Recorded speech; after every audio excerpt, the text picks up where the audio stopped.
নমস্কার দর্শক, আমি কৃষ্ণকান্ত সিনহা শিলচানি জবার আপনাদের সবাইকে স্বাগত জানাই। ইম্পর্টেন্ট গুরুত্বপূর্ণ কয়েকটা খবর নিয়ে আসাম, সঙ্গে থাকবেন ভিডিওটা দেখার সঙ্গে সঙ্গে চট করে কমেন্ট করে শেয়ার করবেন যাতে সবার কাছে গুরুত্বপূর্ণ খবরটা পৌঁছে থাকে। দর্শকবৃন্দ, আপনারা বাড়িতে বসে কি কি কাজ করতে পারবেন আসাম সরকারের যে সেবা সেতু যে পোর্টাল, সেই পোর্টালে কি কি প্রায় 700টার অধিক সেখানে সেবা আছে। কয়েকটা ইম্পর্টেন্ট সেবা যেটা আমাদের সবার সচরাচর যে কাজ আমাদের লাগে সব সময়, তো সেই কাজগুলা এখন বাড়িতে বসে অনলাইনে করতে পারবেন। সেটা আসাম সরকার অলরেডি বলে দিয়েছে।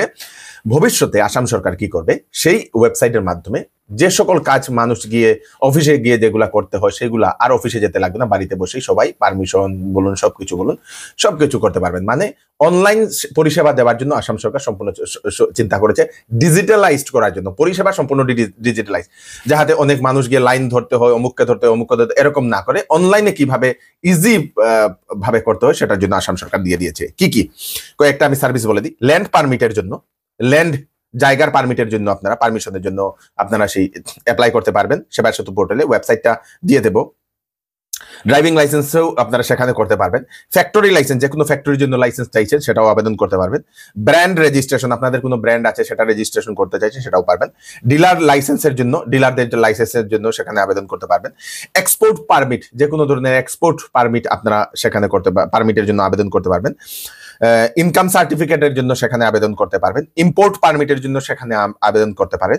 ফার্টিলাইজার লাইসেন্স, সারের যদি লাইসেন্স দরকার হয় সেখানে আবেদন করতে পারবেন। এলপিজি কানেকশন, গ্যাস কানেকশনের জন্য সেখানে আবেদন করতে পারবেন। রিটেইল লাইসেন্স, রিটেইল বিক্রি করার লাইসেন্স সেটার জন্য আবেদন করতে পারবেন। ম্যারেজ সার্টিফিকেটের জন্য আপনারা করতে পারবেন। ওয়ার্কম্যান পারমিট, তারপরে ওয়াটার কানেকশন, জলের কানেকশন, পিআরসি যারা আবেদন করছেন, পার্মানেন্ট রেসিডেন্সি সার্টিফিকেট, সেটার জন্য মিনারেল ডিলার লাইসেন্স, তারপরে ট্রান্সপোর্ট পারমিট সহ আরো কয়েকটা প্রায় 700টার কাছাকাছি আপনারা সেই ওয়েবসাইটে গিয়ে আবেদন করতে পারবেন। দর্শকবৃন্দ, আসাম সরকার সরকারি শিক্ষক যারা আছেন তাদের জন্য একটা নোটিশ জারি করে দিয়েছে। স্কুলের টাইমে শিক্ষক নিজের পার্সোনাল কাজের জন্য এদিকে এদিকে ঘোরাঘুরি করতে পারবে না, সেটার জন্য নির্দেশ দিয়ে দেওয়া হয়েছে। সেই নোটিশটাতে বলে দেওয়া হয়েছে অনেক শিক্ষক নিজের পার্সোনাল কাজের জন্য বিভিন্ন অফিসে ঘোরাঘুরি করেন, ধরেন ব্লক অফিস, আপনাদের secretariat, inspector office, district office, এইগুলাতে নিজের পার্সোনাল কাজের জন্য ঘোরাঘুরি করেন। তো যদি নিজের পার্সোনাল কাজের জন্য যদি ঘোরাঘুরি করতে হয় তাহলে স্কুল আওয়ার্সের পরে ওনারা যেতে পারবেন নিজের কাজের জন্য।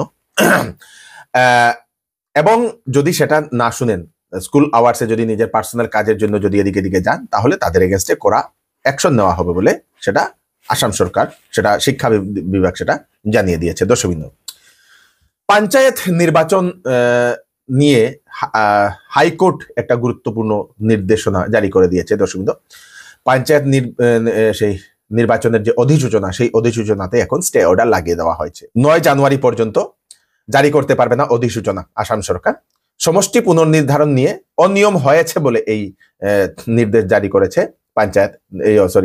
সেই হাইকোর্ট, এবং নেক্সট অর্ডার না আসা পর্যন্ত অধিসূচনা নোটিফিকেশন জারি করতে পারবে না সেই আসাম সরকার, স্থগিতাদেশ জারি করে দিয়েছে। দর্শকবৃন্দ, আজকে আমাদের হাইলাকান্দির কাটলিছড়াতে ভয়ানক একটা দুর্ঘটনা ঘটে। সেই দুর্ঘটনাতে একটি অ্যাম্বুলেন্স এবং একটি মারুতি কারের মধ্যে মুখোমুখি সংঘর্ষ হয়। সংঘর্ষ হওয়ার কারণে 7 জন গুরুতরভাবে আহত হয়েছেন।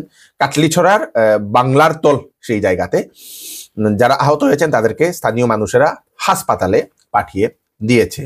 আসাম ইউনিভার্সিটির ক্যাম্পাসের আশেপাশে, গার্লস হোস্টেলের আশেপাশে গতকালকে রাত্রিবেলা 20 ফুট লম্বা অজগর উদ্ধার করা হয়, যেটার ওজন হচ্ছে প্রায় 100 কেজি, 100 কিলো। এত বড় অজগর সাপ কোথা থেকে বেরিয়ে এসছে, মানুষের মনে এখন প্রশ্ন। এতদিন কোথায় ছিল সেটাও মানুষের মনে এখন প্রশ্ন। দর্শকবৃন্দ, হঠাৎ করে স্থানীয় মানুষেরা একটি অজগরকে দেখতে পান, তারপরে হাল্লা চিৎকার শুরু হয়। বন বিভাগের কর্মীদেরকে খবর দেওয়া হয়, তৎক্ষণাৎ সেখানে গিয়ে পৌঁছে যান, রেস্কিউ লোক সেখানে গিয়ে পৌঁছে যায়। সেই 20 ফুট লম্বা অজগরটাকে উদ্ধার করে নিয়ে যাওয়া হয়। দর্শকবৃন্দ, প্রায় 100 কিলোগ্রাম সেই সাপের ওয়েট। দর্শকবৃন্দ, একটা নিখোঁজ সংবাদ আমি আপনাদেরকে দিয়ে দিই। প্রীতম কুমার নাথ, বারোমুনি কাবুগঞ্জ বাড়ি, প্রায় 4 দিন থেকে নিখোঁজ। পরিবারের লোকেরা খোঁজাখুঁজি করছেন, এখনো পাননি। 9678717969 এই নাম্বারে কল করে জানিয়ে দেবেন যদি কেউ আপনারা সেই ব্যক্তিকে কোথাও আপনারা দেখতে পান। দর্শকবৃন্দ, আমাদের কাছাড় জেলা শিলচরের পাশের যে দুধপাতিল পার্ট 6 মধুরাঘাট নয়াগ্রামে ধান মারা দিতে অটো সহ জ্বলে গেল সম্পূর্ণ ধান। দর্শকবৃন্দ, সেই ধানটা মারা দেওয়ার জন্য অটোটাকে সেখানে রাউন্ড করা হয়েছিল এবং সেই ধানের উপরেই অটোটা একটু সময়ের জন্য রাখা হয়েছিল। হঠাৎ করে সেই অটো থেকে কিভাবে আগুনটা লাগার কারণে সম্পূর্ণ ধান সহ অটো সম্পূর্ণ জ্বলে পড়ে ছাই হয়ে যায়। দর্শক, বাঁচাতে পারেনি কেউ। দর্শক, যদি আপনারা এরকম ধান মারা দিচ্ছেন তাহলে একটু সাবধান থাকবেন। হয়তো অটো অত্যাধিক চালানোর কারণে হয়তো গরম হয়ে শর্ট সার্কিটও হতে পারে, তাই একটু আপনারা ধ্যান রাখবেন। আশেপাশে আপনারা জল রাখবেন এরকম যদি করছেন। দর্শক,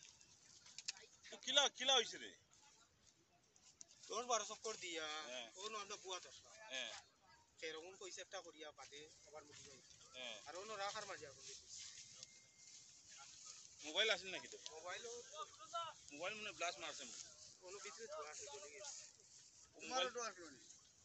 মোবাইলটা কি ব্লাস্ট মারছে? ওটা হইতো না, না ভিতরে দেন ও নাই, ও তো নি মোবাইলটা লই গেল। শিলচরের ফাটক বাজারে চৌধুরী টেক্সটাইল নিয়ে এলো বিবাহ এবং শীতের বাম্পার কালেকশন। 8,999 টাকার কেনাকাটাতে পাবেন bed cover with pillow cover. 14,999 টাকার কেনাকাটা করলে পাবেন সেলো কোম্পানির ডিনার সেট। 19,999 টাকার কেনাকাটা করলে পাবেন আপনারা ট্রলি ব্যাগ গিফট। 10 দিনের ভিতরে বিক্রিত মাল ভালো না পেলে ফেরত দিতে পারবেন। তাই তাড়াতাড়ি দেরি না করে চলে আসুন চৌধুরী টেক্সটাইল, ফাটক বাজার, গলি নম্বর 2, শিলচর। ওয়েডিং সিজন উপলক্ষে শ্যামসুন্দর জুয়েলার্স আপনাদের জন্য নিয়ে এলো HUID সার্টিফাইড হলমার্ক গহনার নিত্য নতুন কালেকশন এবং সঙ্গে পাচ্ছেন সোনার গহনার মজুরির উপর 40% ছাড় এবং ডায়মন্ডের উপর 15% ছাড়। এছাড়াও এখানে পাবেন পুরাতন সোনার বিনিময়ে নতুন গয়না নেওয়ার সুযোগ। তাড়াতাড়ি চলে আসুন Shyamsundar jewellers, central road, Silchar. আপনারা যদি পিকনিকে যাচ্ছেন তাহলে পিকনিকের জন্য দেওয়া হয়েছে SOP আসাম সরকারের তরফ থেকে। সামনেই যেহেতু 31 ডিসেম্বর, SOPটা হচ্ছে, নিয়মগুলো হচ্ছে আপনারা মনে রেখে দিন, পিকনিকের সময় আপনাদের কাজে লাগবে। অতি দ্রুত গতিতে আপনারা গাড়ি চালাতে পারবেন না, বেশি স্পিডে আপনাদেরকে চালাতে মানা করে দিয়েছে আসাম সরকার। সুরাপান করে গাড়ি চালাতে পারবে না কেউ, না হলে কিন্তু চালককে আটক করা হবে। তারপরে বাহনে অতিমাত্রাতে ভিড় করতে পারবেন না। একটা বাস নিয়ে যাচ্ছেন, আপনারা ঠুসে সেখানে ভরে রয়েছেন, সেটা হবে না। হালকা হালকা আপনাদের একটা গ্যাপ থাকতে লাগবে। দর্শকবৃন্দ, যাত্রীর জন্য যে সামগ্রী নেওয়ার যে গাড়িগুলা, সেই গাড়িগুলাকে আপনারা বাহন হিসাবে ব্যবহার করতে পারবেন না। কোনো ধরনের মিনি ট্রাক নিয়ে যাচ্ছেন, সেটার উপরে সব উঠে গেছেন, এরকম হবে না। সেটা অসুরক্ষিত বলে সেটা আসাম সরকার জানিয়ে দিয়েছে। দর্শকবৃন্দ, তারপরে আপনাদের অযোগ্য বাহন ব্যবহার করতে পারবেন না, মানে কোনো ধরনের পুরনো খারাপ গাড়ি আপনারা নিতে পারবেন না। দর্শকবৃন্দ, অনেক দূরে যাচ্ছেন আপনারা, সে সময় ভালো বাহন আপনারা ব্যবহার করবেন, ভালো বাহন আপনারা ভালো গাড়ি নিয়ে যাবেন বলে দেওয়া হয়েছে। অসুরক্ষিত অঞ্চলে গাড়ি আপনারা রাখবেন না। যে এরিয়াগুলো অসুরক্ষিত, বেশি অন্ধকার, বেশি যেখানে কেউ নেই, সেই রকম জায়গাতে গিয়ে আপনারা গাড়ি রাখবেন না, বা সেই রকম জায়গাতে গিয়ে আপনারা পিকনিকও খাবেন না, সেটা বলে দেওয়া হয়েছে। তারপরে আবহাওয়ার অনুকূল দেখে আপনারা বেরোবেন। দর্শকবৃন্দ, ঘন কুয়াশা গাড়ি বেরোবেন না। আপনারা অতিরিক্ত আপনাদের বৃষ্টির ভাব এসে গেছে, তুফান আসছে, সেরকম যাবেন না। এখন যেহেতু ঘূর্ণিও একটা উঠেছে, তো সেজন্য বলে দেওয়া হয়েছে যে আপনারা আবহাওয়াটা আপনারা আগে দেখে বুঝে যাবেন। দর্শকবৃন্দ, সূর্যোদয়ের আগে এবং সূর্যোদয়ের পরে আর ভ্রমণ করবেন না।